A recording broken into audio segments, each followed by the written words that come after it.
of buyer lead gen. And who could use more buyers in their business? Anybody? Or just more business? It's or just more business in general, but specifically buyers. We want buyers, right?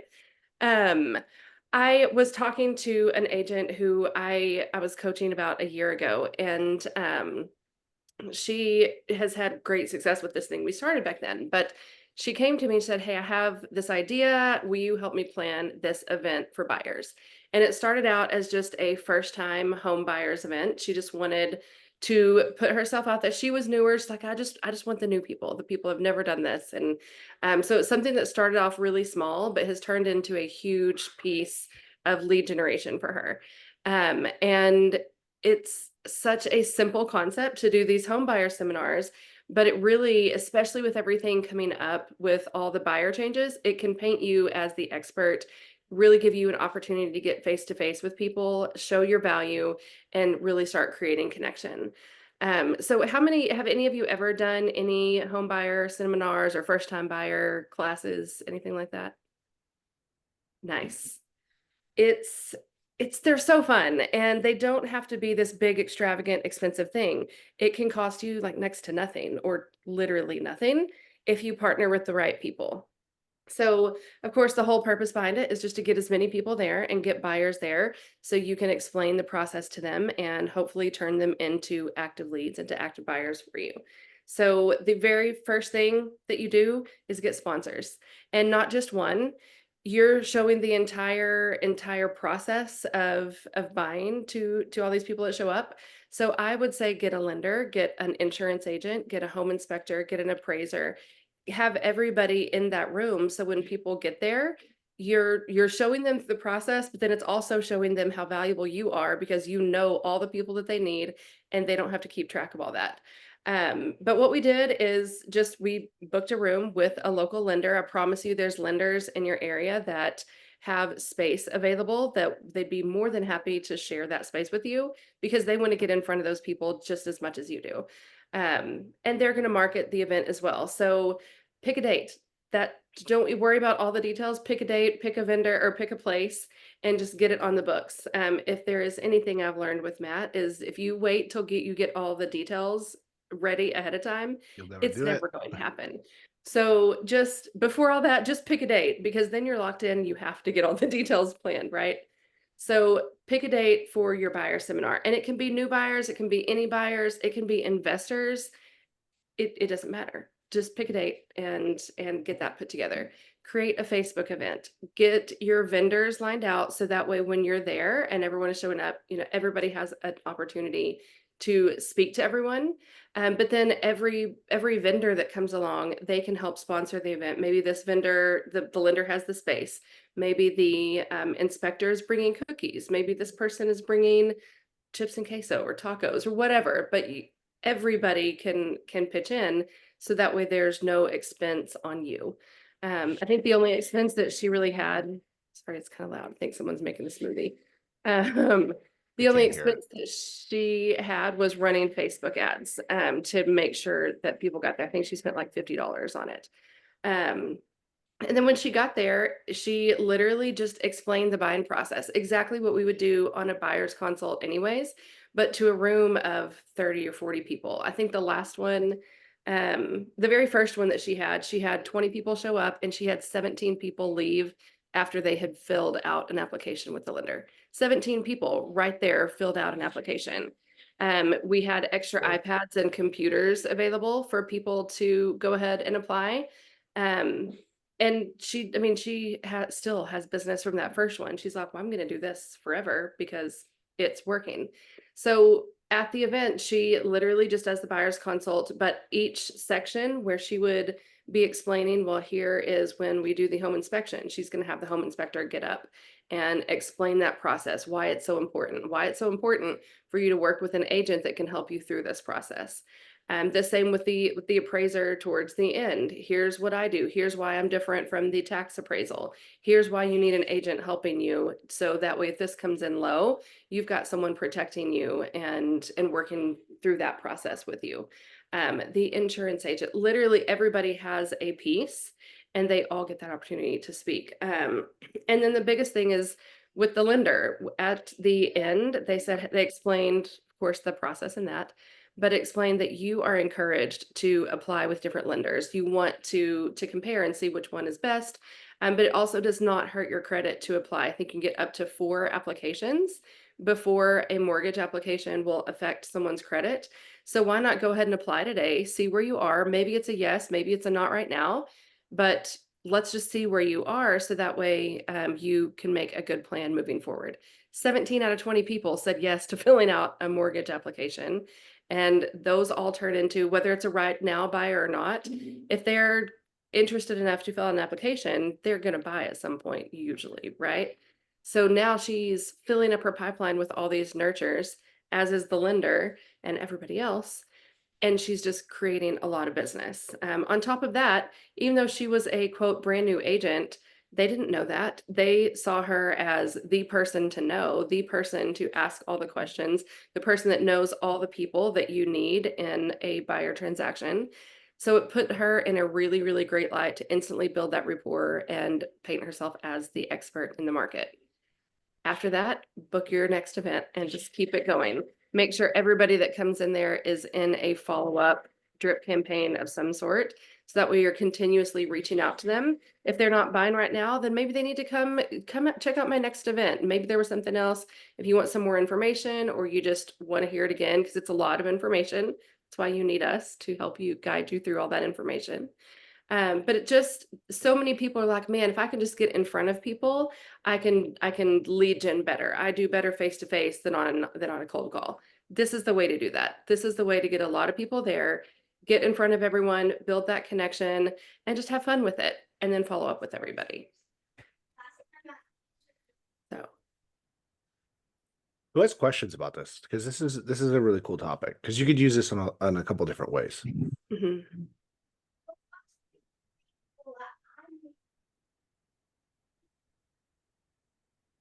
How long of a lead time did they usually set up to start accumulating the list? So, and then Mhm. so the advertising, how long did they have it running? What was it a 5-day plan, a 10-day plan? What Her was best practices? first, her very first event, we planned it 3 weeks out. Okay. Because she was even at her open houses leading up to that, she was inviting everyone that came into the open house. She printed little postcards Mhm. and was handing those out. Um, that gave every vendor as well the opportunity to promote it and put it on social media. She ran Facebook ads for 2 weeks prior and had a Facebook event set up where people could register there as well. But it was about 3 weeks, and then after the event, the next week she booked the next one. So it's July. What is today? July 3rd. You can Yeah. all have an event done by the end of the month, not just planned, but it can be completed and already planning the next one by Well, the end. that's right in time. Like, think about what everyone's thinking about right now. With the NAR settlement going into effect officially all over the country in August. Like, this is a perfect opportunity for you to get in front of everybody and be the expert, or Yep. be the source of the source, right? Bring in the experts, bring in the mortgage people, bring in everybody else that's involved. Yeah. Bring in a handyman or contractor. So after the inspector talks, he can talk and say, hey, here's how I can come in and help this. I've got a guy here who I can just email him a repair amendment and he's going to give me a quote the next morning and get it all handled. It makes it super, super easy on the buy side or the sell side to have that connection. Have him come in there as well. But yeah, right before all of this, everything changes with the buyer's compensation. And I saw a post in a Facebook group that was like, well, I guess buyer's agents are going away. And I was like, man, no, they're not. We're here. We just really have to be able to communicate our value to people and show people why they still really, really, really need us. This is a great way to do that. Um, did they just use their regular needs analysis buyer presentation packet, or like how was the presentation modified? So we didn't do that. It was more just the buyer process from starting from, step one is you're going to So get they pre. just walked them through the timeline of the purchase process? Okay. Yep, that's it. Walked them through, at this point is when we will sit down and do a buyer's consult to see exactly what you're looking for, just that it was part of the process. And then we start showing, and then we make offers. Here's how that process works. Here's how, once we find one and get it accepted, here's how it gets all the way through to the closing table. Yeah. And it was only, I mean, an hour. It wasn't a long drawn out thing. It was Yeah. an hour. It was Yeah. super simple. If you hold the general public in for more than an hour, that's hostage. Yeah. Oh, absolutely. People can leave. Yeah. Um, There better be snacks. yeah, 100% snacks. Wine's always a good choice. I People would get absolutely be bringing adult beverages. Yeah, for sure. yes. That gets people there, even if they're not coming for any other reason. Oh, free drinks, sign me up. They will get there. Um, did they do any kind of giveaways Mhm. to entice attendance? Yes. That was something else. The lender actually did that. If you go ahead and apply today, one, it doesn't affect your credit. Two, you're not locked into me. It just is a way to get you information. Anybody that applies today, they were in a drawing for a gift card. I mean, that would also give why like 17 people went ahead and applied, but she still got a ton of business out of that. Um, Yes, but you could do all kinds. Gosh, you could talk to the inspector and say, "Hey, for everyone that that is here, I'm going to put you in a drawing for half off your home inspection or a free home inspection." Or, I mean, there's with all of those different vendors in there, you could do a lot of different things. That again isn't going to cost much and is going to be instead of just a gift card, it could be something really specific to the transaction, like a home inspection. Oh, I had a moving company once offer 50% off to it was in my newsletter, but if you had a copy of my newsletter, you got 50% off your moving services for the next like 6 months or something. You could have anybody for any of those things that any of those vendors could help and do some kind of giveaway. You do multiple giveaways. Is there a better venue to do it at? So there are, I mean, literally anywhere where you can get space. I like to look for the free space. So one of the things is to minimize as much expense as possible. Now, if you have lenders, maybe y'all could all divide that up. There's hotels that have meeting rooms. There are restaurants that have private rooms. Um, there's a coffee shop here in town that literally has a conference room set up, or a conference table set up kind of in a corner, not entirely private, but private enough. Just anywhere, get creative with it. I mean, she did it in our office at the time. We had a training room that they used. Um, of course, a lender there. There's some lenders here that have some pretty fancy buildings and some pretty nice setups. So they have a lot of event space that they will just donate to you for anything. Um, I can think of an insurance office here that has the same thing. They've got a big training room. So just think about what vendors that you could use, who you could connect with, even if it's not a real estate vendor. Maybe it is just somebody, the way that Matt has talked about like vendor domination, right? Connecting with somebody else in the community. Maybe there's somebody else in the community that has the space. Maybe it's not real estate related, but it's a way to get eyes on their event space or their meeting room, Oh yeah, their conference room. that's some smart stuff right there. Then you're connecting, then they're gonna publish or put it out there as well. They get a chance to welcome everyone and talk to the vendors and Yeah. I was just at Community America Bank yesterday doing a bill of sale for a car, and they had a community room like in the bank, like outside or just off the lobby. It was like they had a conference table with like 15 chairs and a TV and stuff. Like, uh, I mean, even something like that could work. But mhm, let's say you got somebody with a bakery or a coffee shop that you could take over the back of the shop or whatever. Like yeah, that's and now you're serving the coffee, yep. you know. I actually did an event. It wasn't specific for this. It was a client event, but there was a bakery that closed at 3 in the afternoon. Mhm. She let me have it for free from 5 to 7 that evening. Because she got a ton of people in there. They were trying to build up their event business, like we can rent out our space. So she let me have it for free. So just in return for having all these people and putting it out there and Mhm. um because it was a business type event. So literally anywhere. La Madeline, we did one at La Madeline because they have a private room, and that's free. You just shut the doors. There was I was somebody had posted on one of the Facebook groups that I follow that there was an agent that just ran this play. And I think he budgeted like $150 a month for ads. And he said that he would have 20 to 30 people come in and he would get 2 to 4 pieces of business every month out of it. And so if you think about that, right? Like what's the ROAS? What's your return on ad spend on something like that? Like to come in and then offer your service and then convert that service. That'd be You what, know, $1,800 a month, and you have 4 pieces of business a month. That pays for itself in 1 month for the would you year. say 1,800 a month? What? No, he A year, sorry, eighteen oh hundred a yeah. year at 150. Yeah, so 1,800 a year. So your ad spend for the entire year is covered in one month. Right. So let's unpack it, right? Like, what are your obstacles? Okay. Do you have a business page that's connected to ads? Like, do you have a Facebook business page that has the Mhm. opportunity for you to post and run ads?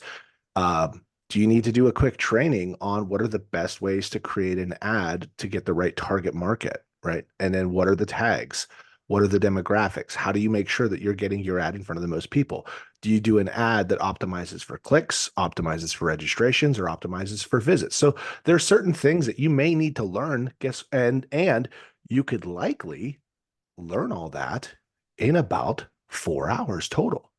And in 4 hours, you'll now have removed all the obstacles to just get started and then do your first one. Every vendor that you have, guess what they also have? They have a database. Mhm. And so if you can create all the collateral through Canva, put everybody on it, and then literally just create a campaign and help your vendors also blast it out to all their people, then now what that's called is it's called relationship arbitrage. So now you're using their database for your database. So you've got your database and now you got their database Yeah. because it's beneficial for them to also invite their people to come in and we all work together. Yeah. So your 250 or 300 that you may send it out to could turn into 800 or 1,000 if you've got a lender, an inspector, a title company, an appraiser, an electrician. All of them are now sending all their stuff out on their Facebook, et cetera. Like, hey, come to this event. We're going to be teaching you about this, this, and this, and et cetera. So, no, I love this. I love this strategy. Super great idea. And if you're the one consistently working with these vendors, they're going to look forward. One, they're going to want to be in partnership with you because they're getting in front of all these people. But then who are they going to start recommending business to as it comes up outside of these events, right? You're consistently featuring them month after month after month. And I would say have your core people because have your core people.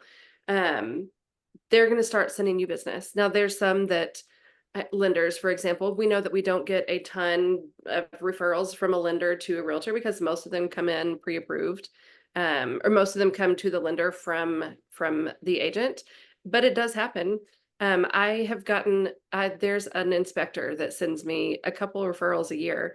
I'm like, how does that happen? Because he works with literally realtors or who gives him his business all day long, every day, right? So he's already in the process after it's under contract. But just from his just general relationships, he's really involved in his church and just a lot of different things. I get probably at least one, usually 2 or 3 referrals a year from my favorite home inspector. Those are all building relationships, not just with the people that are walking in the door to learn about the process, but you're bringing so much value to every person that you let get in front of that room as well.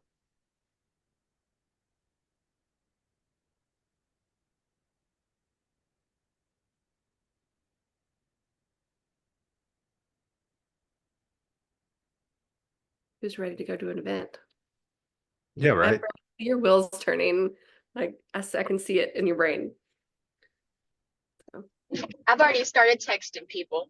Yeah. Let's go, Tess. Good. Good. That's cool. Heck yeah. I'm so excited. I want to see, Tess, you have to report back your numbers. I'm really curious how many people show up, how many people leave filling that up after filling out an app. and just what kind of business you get out of it. Absolutely. And I'm gonna do it in Lubbock. I'm not gonna do it in Brownfield. I think I'd get more out of it doing it up there. Yeah. Oh, absolutely. And especially with y'all moving up here anyways, man, just start focusing all of that here for now.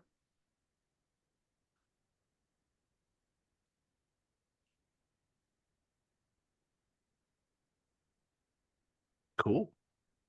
Yeah. So who's going to do one first? Who's going to show us how it's done? I kind of want to do another one now too. It's been a minute. Oh, see, I'm no, gonna I'm just go going to ahead and take, get one of I'm these just up. going to take every buyer there. Look out. All of them, All of them, every single one. 100% conversion rate. 1000% market share. Yeah. Yeah. I'll share with Tess and Annika. They're here. We'll share. There we go. Cool. Any other questions, thoughts, ahas around this technique, this strategy for Workshop Wednesday?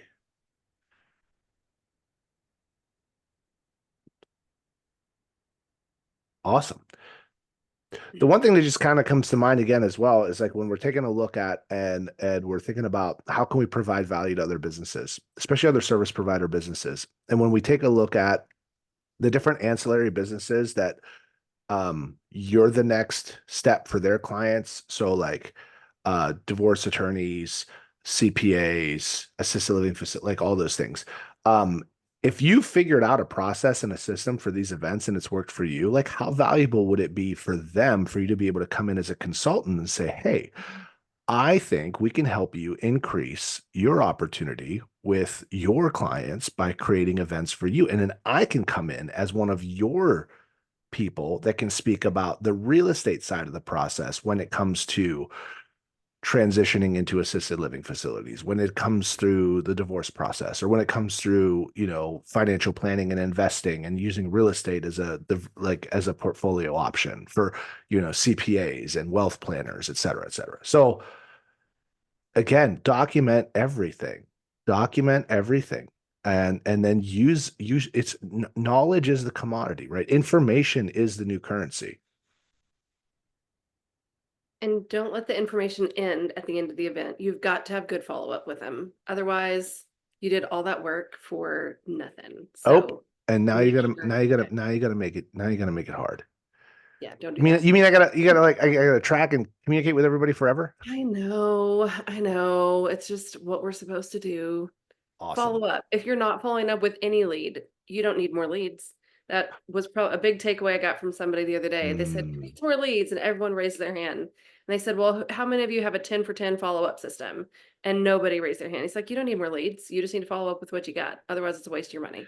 Yep. So if you're gonna do all this and invest all this time, follow up with your people. Yep. Word. Awesome, guys. Well, that is your Workshop Wednesday strategy. All right. We will see you guys Friday. Listen, everybody, have an amazing holiday if you have one. Keep your fingers away from all things that go boom. Don't look over the tube to see if it's still lit. Bad idea. Bad idea. Better yet, go visit a place where you can watch them at a distance with your family in a tailgate of your vehicle. Better yet. So have fun. Enjoy. Go Merca. All right. Bye. Bye.